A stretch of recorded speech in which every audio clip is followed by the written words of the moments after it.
man. Sakit. Hmm. Why so gorgeous? Wala. Ginawa ng nanay at tatay ko. Ginalingan daw kasi ng tatay ko eh. Yun lang naman. Parang chito. Masakit ng tuhod ko. Oh my God. Ano daw? Tanggalin mo na nga to si Negro. Nanggigigil ako. Kanina pa to Negro ng Negro. Di ba na ako mahilig sa Negro? Wala nang ibang sinabi kung hindi Negro, Negro, Negro. Hindi ako mahilig sa Negro. Tigilan mo ang kaka-Negro, ha? Ayan. Puro Negro. Wala ka bang ibang alam? Going to the gym. Tapos na. Nagre-relax na lang. Tapos shower na, gano'n. Tapos tulog na.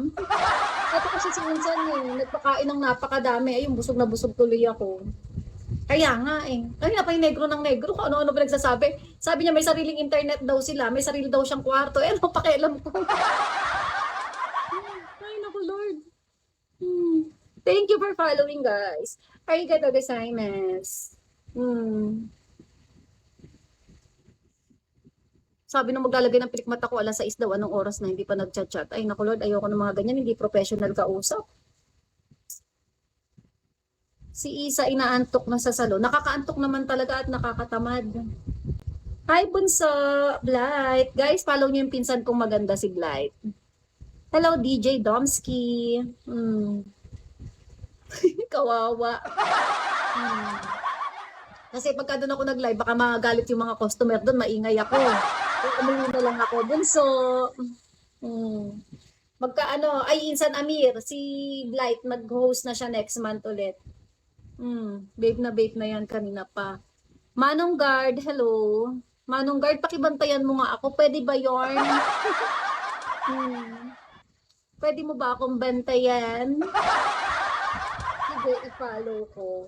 Oo, i-follow mo Amir. Tapos Insan, alam mo na. Magpipinsan.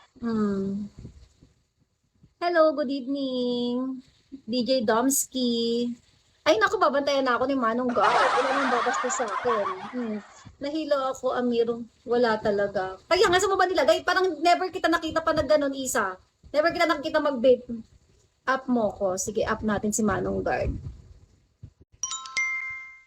Baka jowa ko. To, Coast Guard ka ba? Member. Ano ka bang... Sino ba yung nanggugulo dito? Tuling ko. Papaluin ka ng batuta. Kaya nga, umalis na, Manong Guard. Okay. No worries. Pakisabi na kung meron ba dyan. Kaya nga eh. Pupusasya natin. Pwede bang bantayan mo ko? Pasmado kasi Pwede, bibig syempre, kung ano yung pinagsasabi. Gusto mo? Tama. Si kasi mga kanina, Amelia, binantayan ko eh. Ha? Ha? May jowa Meron